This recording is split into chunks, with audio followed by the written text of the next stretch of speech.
Lá estamos de volta para a segunda parte da nossa primeira aula da, da disciplina de Cristologia, né? O Filho do Deus vivo e Salvador do mundo.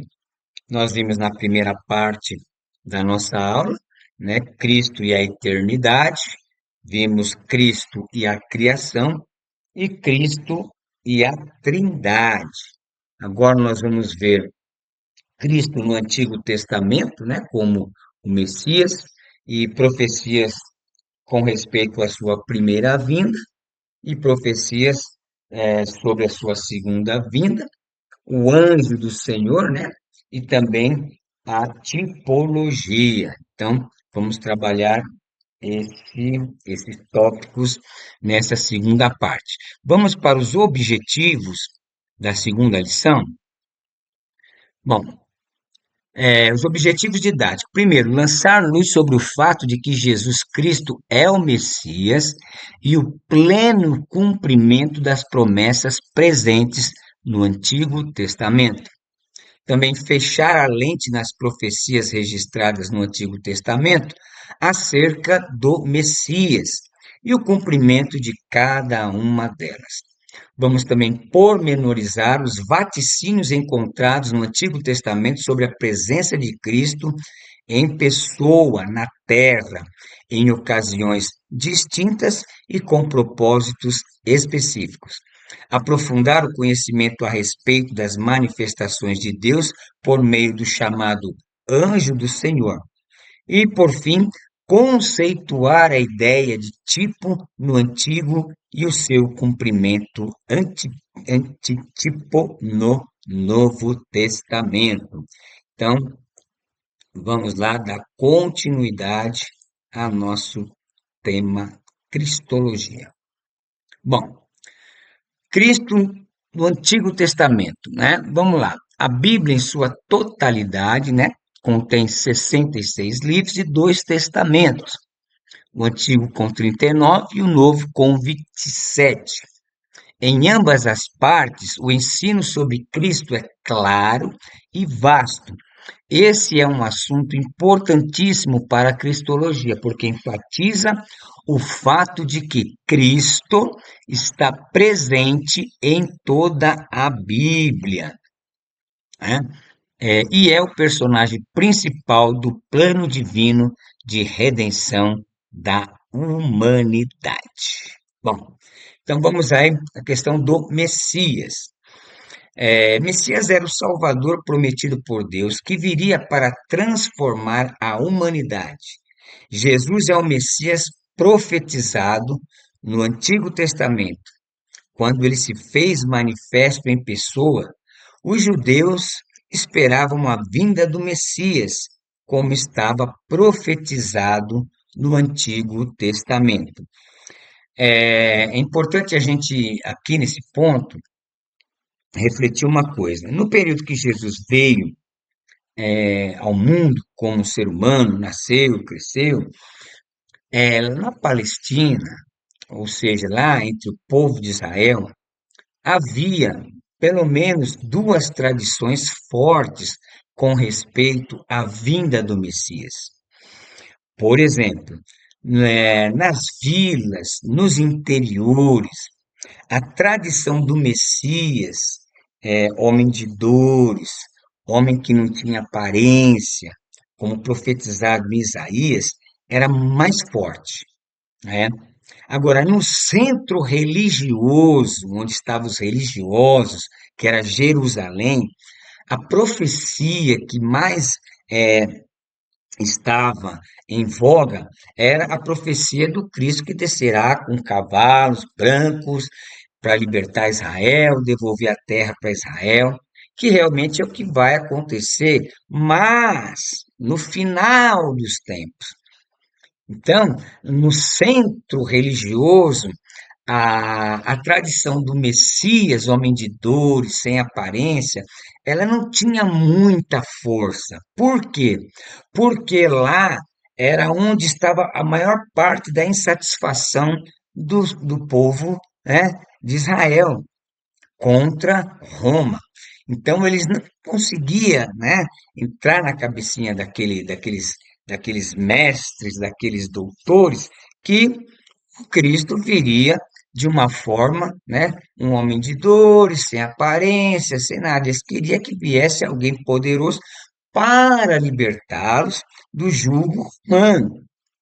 E Jesus veio justamente como as profecias de Isaías diziam, o homem de dores, quem olhava para ele não dava nada, né? Então, por isso que houve, né, essa grande rejeição, né, na primeira vinda de Cristo. Por quê? Porque os religiosos, né, esperavam e ignoravam as profecias do Messias, homem de dores, tá?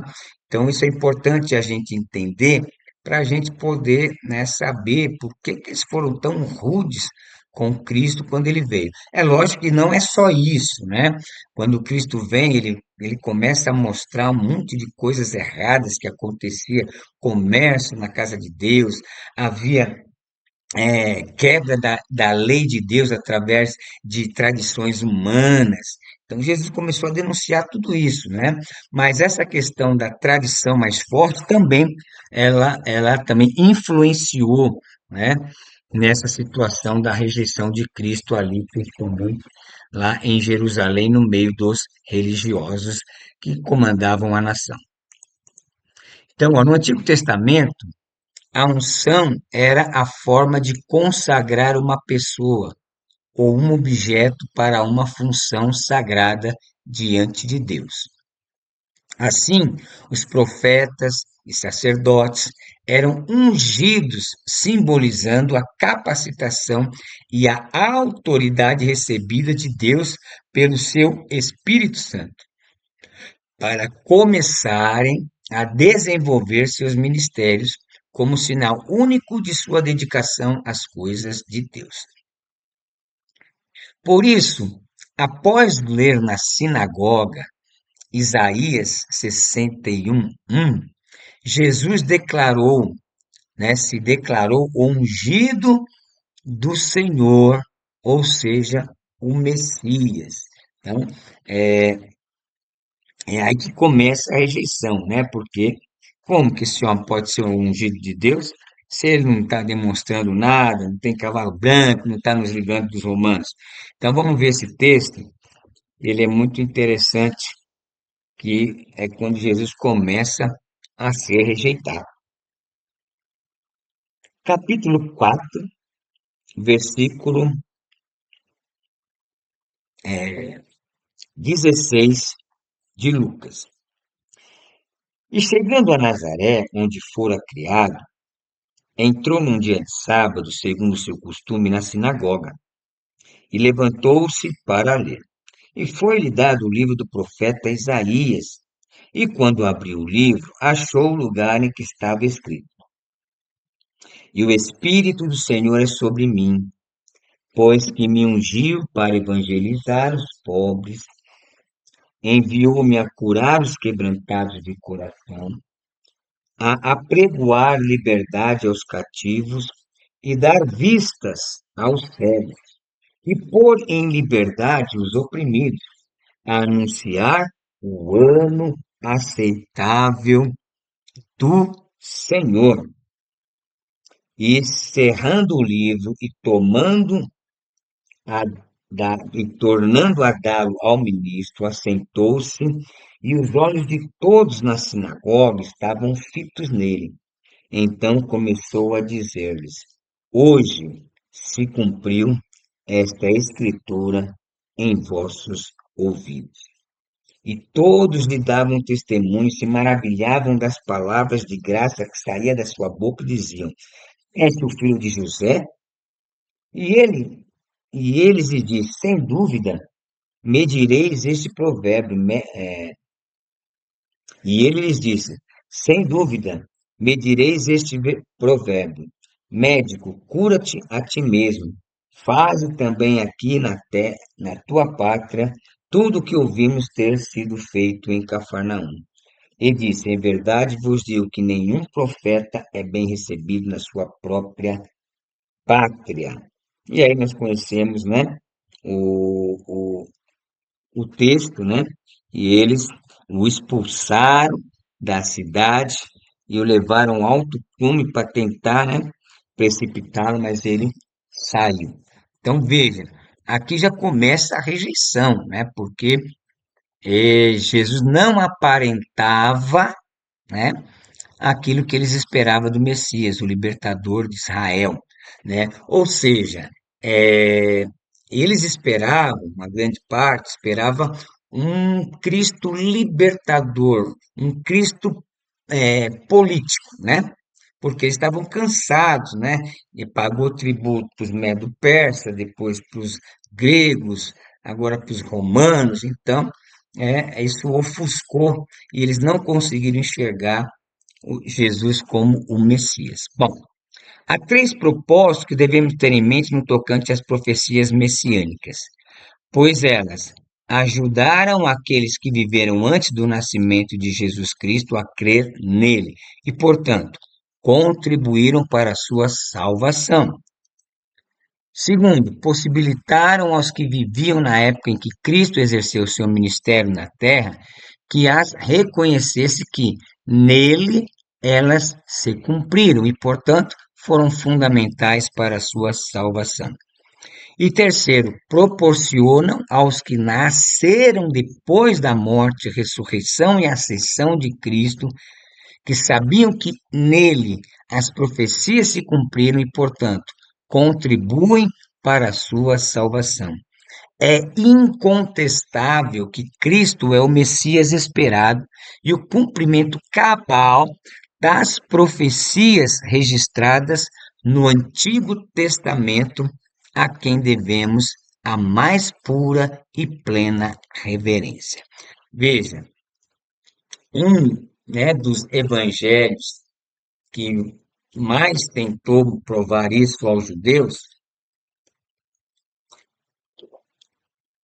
é o Evangelho de Mateus, né? O Evangelho de Mateus foi escrito direcionado a público judeu.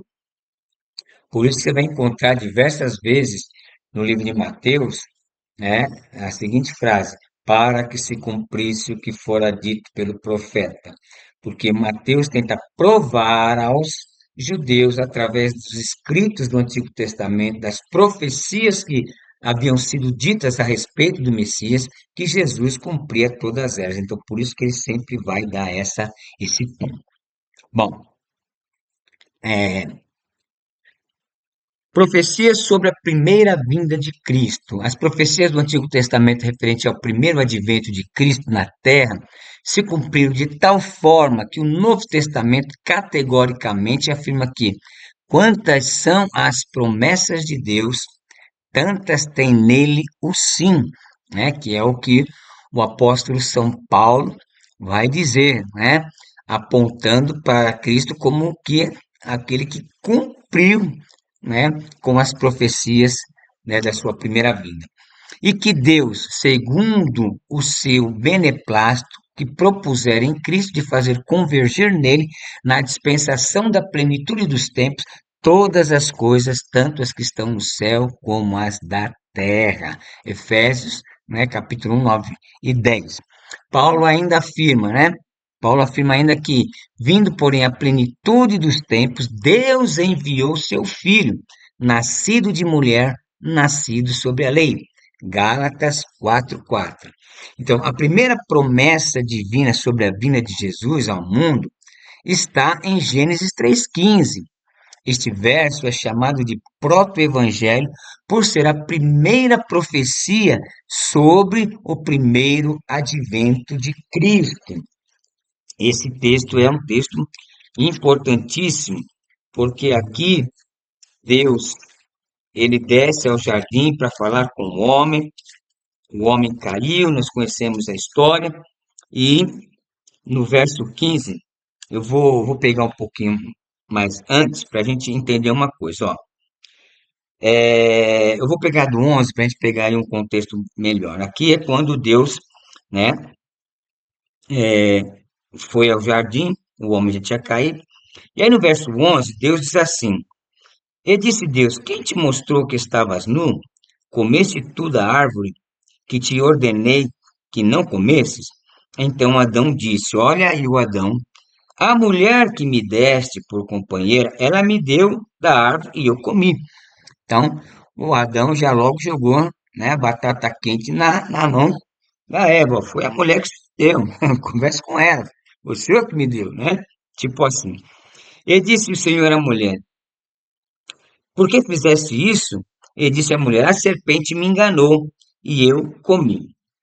Agora, o 14, irmãos, Deus está falando exatamente com o animal serpente, não com o espírito que dominou, que tomou, que se manifestou através da serpente, que é o animal, tá? Ó, então o Senhor disse à serpente: Porquanto fizeste isso, maldita será mais do que toda besta e mais que todos os animais do campo. Sobre o teu ventre andarás e pó comerás todos os dias da tua vida. Então, ao que tudo indica, a serpente não era um animal rastejante e passou a ser um animal rastejante a partir deste juízo de Deus sobre o animal serpente. Só que no 15, não, Deus não pode estar falando com a serpente animal. Aqui ele está falando com o espírito maligno, né? Com a antiga serpente, Satanás, diabo, que utilizou dessa mulher para poder, né, seduzir a mulher. Então, ó, e porém entre amizade entre ti e a mulher, e entre a tua semente e a sua semente.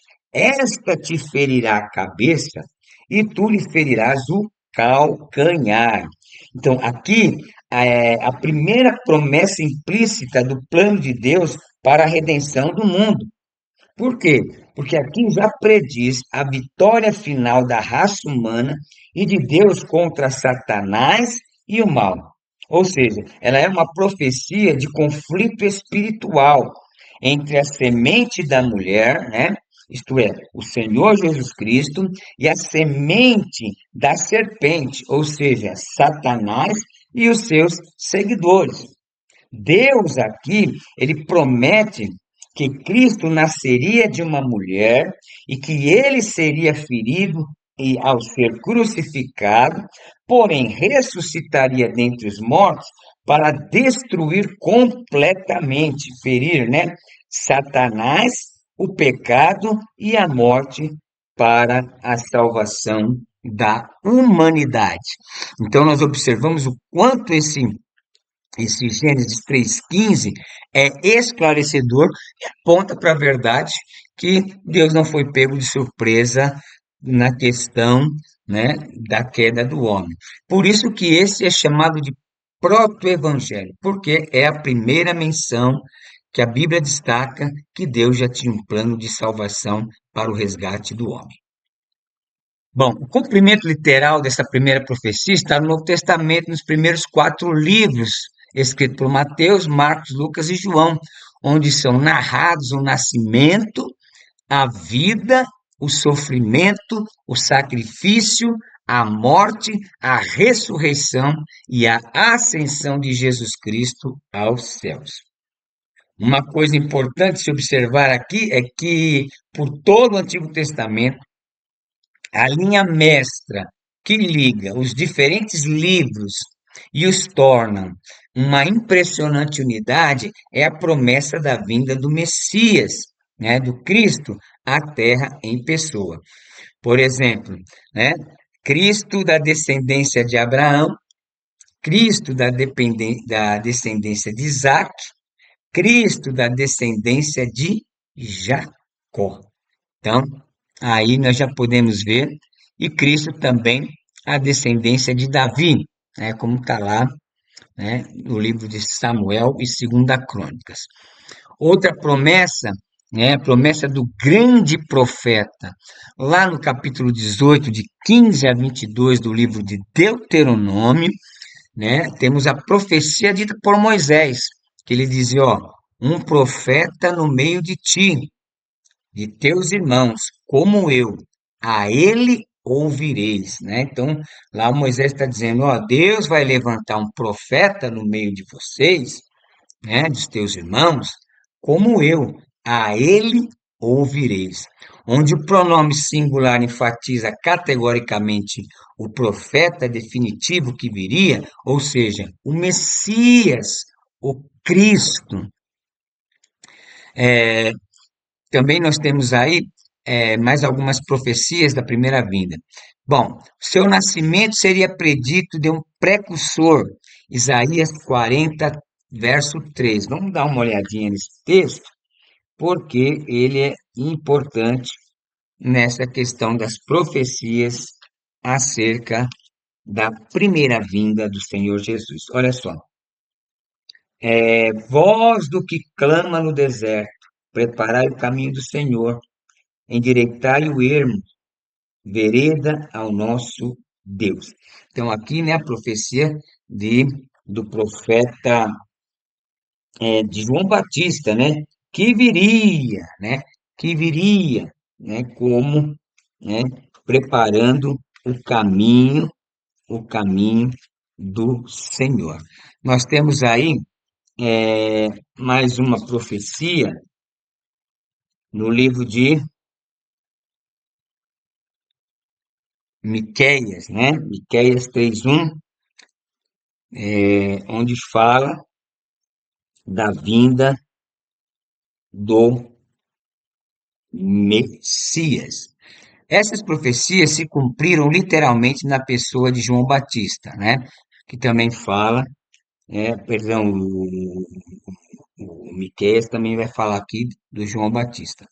Então, essas profecias se cumpriram literalmente na pessoa de João Batista, como nós temos lá nos evangelhos, Mateus 3, de 1 a 3, 10 e 11, Marcos 1, 2 a 4, Lucas 7, 24 e 27 e João 1, 23, que falam e apontam para o ministério do João Batista, que seria o precursor do Messias. Também o lugar do nascimento de Cristo lá em Miqueias, né? Miqueias, ele também vê, né, a vinda do Senhor, né?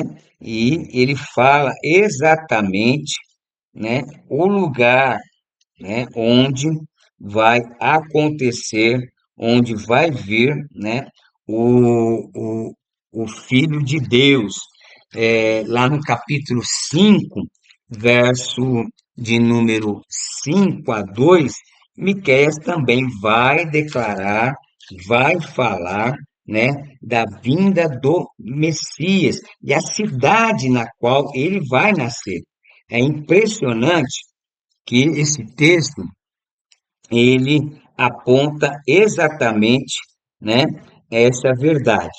Então vamos dar uma olhadinha nesse texto de Miqueias, capítulo de número 5. Miqueias, capítulo de número 5. Vamos lá, deixa eu abrir aqui. Miqueias, capítulo 5.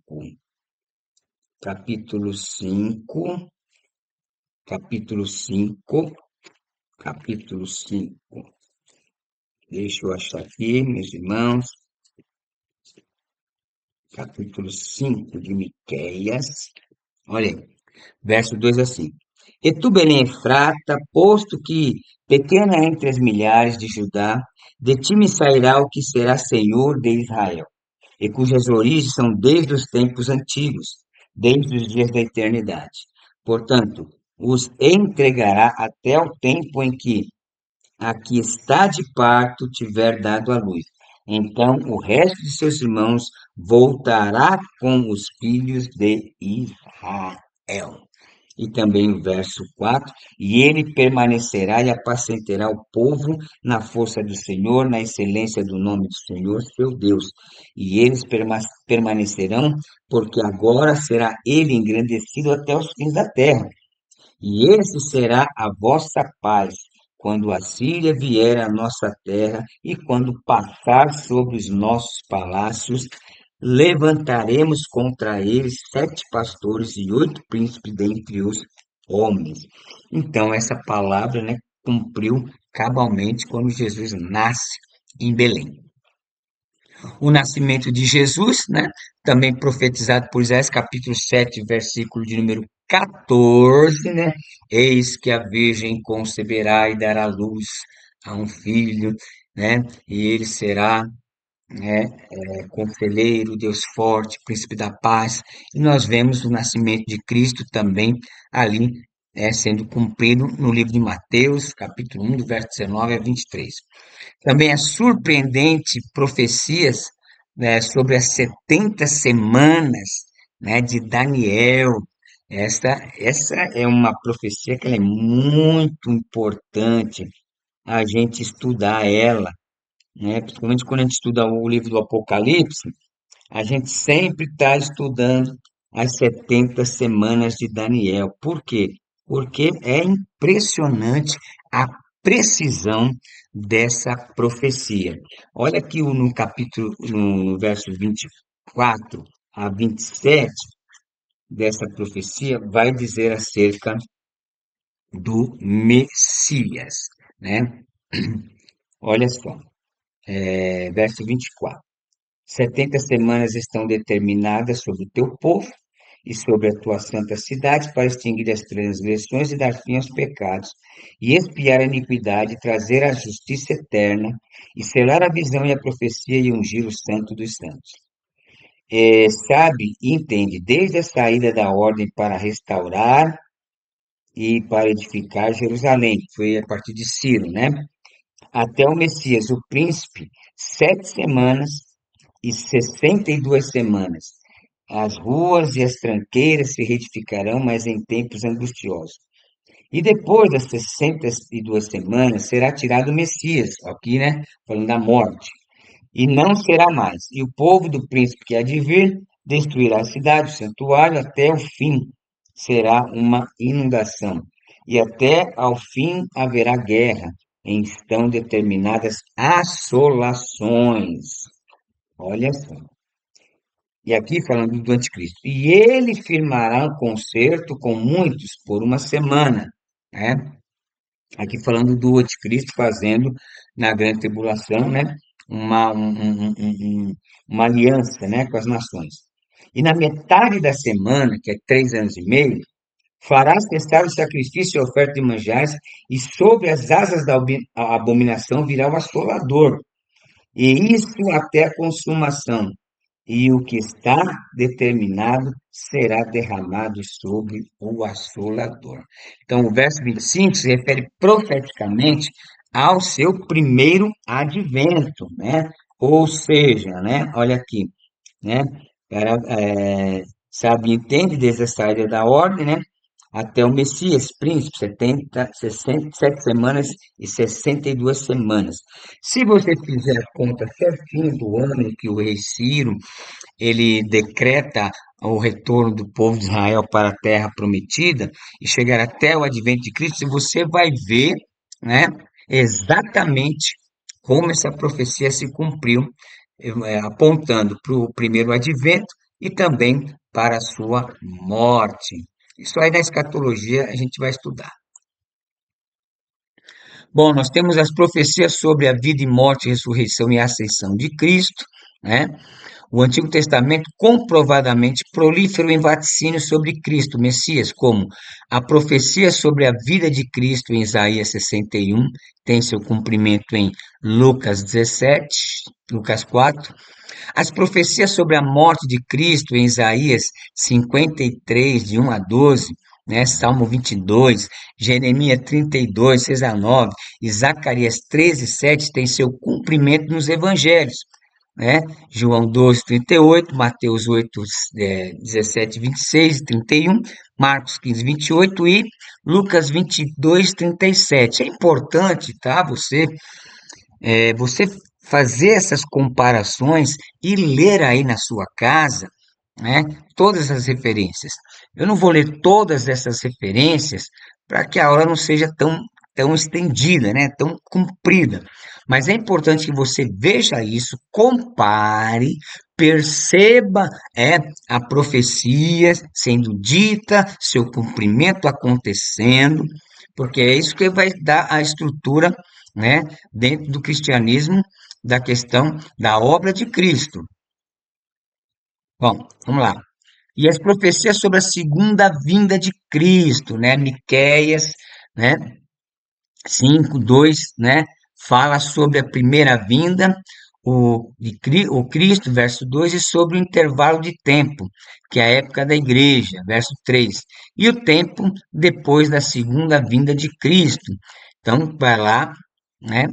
Vamos pegar aqui, Miqueias, novamente, vamos ao livro de Miqueias, Miqueias, capítulo 5. Eu devia ter até deixado aqui, para a gente não perder tempo. Deixa eu achar aqui Miqueias. Opa, deixa isso aqui, 1319. Miqueias, vamos lá. Essa nós vamos ver, mas as demais é importante você estar vendo. Então vamos lá. Ajunta, agora junta-te em esquadrões, ó filha de esquadrões, por se há cerco contra nós. Ferirão com a vara no queixo ao juiz de Israel, né?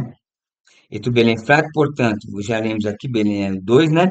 Portanto, os entregará até o tempo em que a que está de parto tiver dado à luz, então o resto dos seus irmãos voltará com os filhos de Israel. E ele permanecerá e apacentará o povo na força do Senhor, na excelência do nome do Senhor, seu Deus. E eles permanecerão, porque será ele engrandecido até os fins da terra. E este será a vossa paz, quando a Síria vier à vossa terra, e quando passar sobre os vossos palácios. Então veja que, né, está falando aqui, né, da primeira vinda do Cristo e o intervalo de tempo, né, da época, o verso 3, né, ó, entregará até o tempo, né, que está. Então esse é o período da igreja. E o tempo depois da sua segunda vinda, que é do 3b até o verso 5a. Ok? O intervalo de tempo, no verso 3, é uma referência ao período entre a rejeição de Cristo, do Messias, né? E sua primeira vinda, e a segunda vinda à terra. Essa é a época da igreja, ou o tempo dos gentios, em que Israel rejeita Cristo, o Messias, mas que, pela conversão ou no futuro reino milenial de Cristo, se voltarão para ele.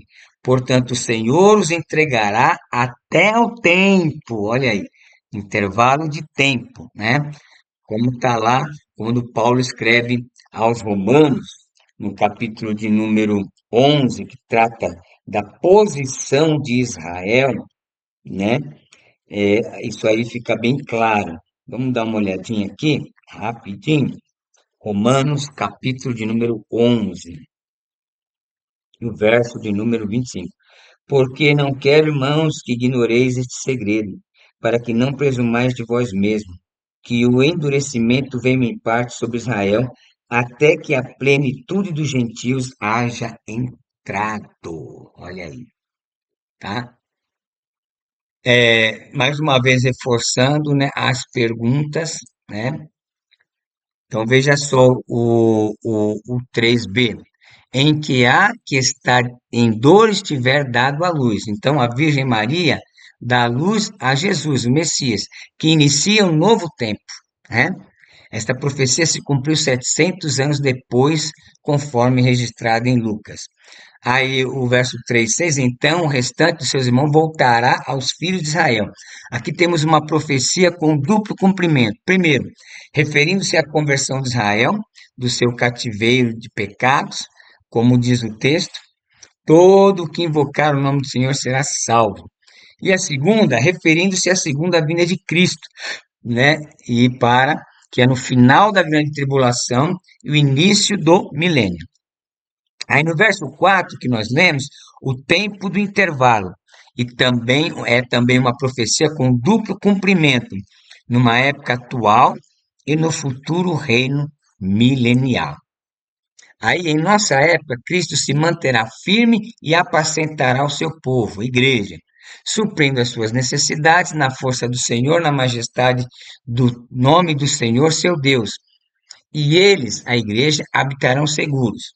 Esse povo do Senhor, né, é, o engrandecerá, ou seja, com o quê? Com a pregação do evangelho até os confins da terra. Aí o futuro reino milenial refere-se também ao reino milenial de Cristo, assentado no trono de Davi, um tempo real de paz, que é descrito no verso de número 5 da profecia que nós lemos. Aí a profecia de Joel, né, 2:28 a 32, também é uma das profecias em que a sua primeira parte já se cumpriu em Atos, né, com o derramamento do Espírito Santo. E a segunda parte, né, porém se cumprirá com a segunda vinda de Cristo, vinda essa que acontecerá em duas fases, que é o que é chamado de parousia. A profecia do derramamento do Espírito Santo, ela começou, né? E toda a carne, mas o céu não se escureceu, né? Então a segunda parte da profecia ela vai terá cumprimento na segunda volta de Jesus, para buscar a sua igreja, para julgar o mundo com justiça e estabelecer o reino milenial. Agora nós temos aqui uma outra questão interessante da, das teofanias do Antigo Testamento. Teofania é uma manifestação de um ser divino, né, presencialmente, que dá para se ver. Então, tanto no Antigo Testamento quanto no Novo Testamento, há muitas referências a anjos, né? Mas apenas no Antigo Testamento é claramente vemos citações e aparições do anjo do Senhor. Ele é identificado como Deus, fala como Deus, realiza atividades e assume responsabilidades de Deus. O termo anjo em hebraico é malak, significa mensageiro, em grego angelos, né, que significa também mensageiro. E em latim, angelus é igualmente mensageiro. Portanto, um anjo é um mensageiro do Senhor. Então vamos ver aqui alguns textos onde é apresentado isso. Gênesis 17, 16, de 7 a 14, no diálogo com Agar, o anjo do Senhor é identificado como sendo o próprio Deus, né? Quando lá o Abraão despede, né, Agar e Ismael, e quando eles estão lá no deserto, e Agar pensa que o menino vai morrer, ela deixa lá e vai para frente. O anjo do Senhor aparece e diz para Agar, né? Fala com ela. Então, esse anjo é identificado como o próprio Deus, ou seja, o Cristo. Gênesis 22, de 11 a 18, no diálogo com Abraão, né?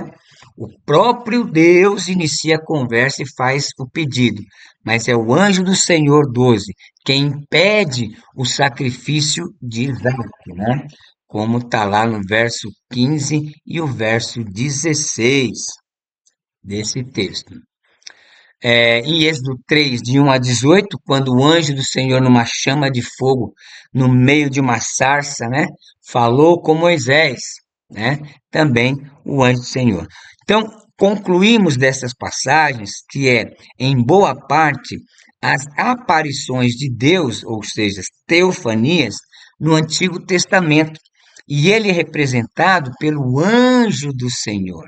Então, essa verdade ela fica muito clara, né, por essas manifestações e também porque as formas, as ações, né, em que esse anjo do Senhor se apresenta e é relatado, não aponta para como se fosse um anjo qualquer, um querubim, não, mas o próprio Senhor é, se manifestando dentro dessa do Antigo Testamento em suas aparições, ou seja, em sua teofania. Bom, agora na última parte da nossa aula, dessa segunda parte, nós vamos falar um pouquinho da tipologia. Tipologia, ela é uma disciplina também, tá? Tem seminários que têm isso aí como uma disciplina separada, né? Nós aqui, nós não temos, né? Mas é importante a gente saber, né, como que é e o que é a tipologia. Então, ó, tipologia é uma palavra que vem da junção de dois termos gregos, tipo, que significa modelo, e logia, que significa estudo. Sendo assim, a tipologia é o estudo sistemático de fatos e pessoas que, no Antigo Testamento, antecipavam seu cumprimento no Novo Testamento, dando significado e solidez ao texto bíblico. Né? Nós vamos ver exemplos para ficar mais claro. A tipologia pode ser definida também como um símbolo profético, porque todos os tipos do antigo são representações de algo futuro. Quando se diz que alguém é um tipo de Cristo, está dizendo que uma pessoa no Antigo Testamento se comporta de maneira que corresponde ao caráter ou às ações de Jesus no Novo Testamento. Quando afirmamos que algo é típico de Jesus Cristo, estamos dizendo que um objeto ou evento do Antigo Testamento pode ser visto como representante de alguma qualidade de Jesus. Então, a gente vai ver os exemplos, isso aí vai ficar bem mais claro. Bom, então, ó, o tipo, né, é uma figura, símbolo ou antecipação de algo futuro. Geralmente aparece no Antigo Testamento. Vamos ver o exemplo simples. O cordeiro sacrificado na Páscoa, lá em Êxodo 12. É um tipo, pois aponta para algo maior. O antitipo, né? O antitipo é o cumprimento real e completo do tipo. Então, quando você fala do cordeiro pascal lá, no Êxodo, quando você vê o antitipo, né? É o Cristo, que é o cordeiro pascual, pois ele é o verdadeiro sacrifício pelo pecado, né? João 1,29. Eis aí o cordeiro de Deus que tira o pecado do mundo. Então, nós vimos o tipo, né? Representado no sacrifício do cordeiro na Páscoa, e nós vemos o antítipo, né? Que é o cordeiro pascal, né, que é o próprio Jesus. Então, resumindo de forma bem clara, tipo é a sombra, é a figura, é a representação. O antítipo, né, é a realidade e o cumprimento, né, do tipo. Outro exemplo fácil, o Adão, tipo de Jesus Cristo. Antítipo, né? Adão representa a humanidade caída, Cristo representa a nova humanidade redimida, como está lá em Romanos, capítulo de número 5.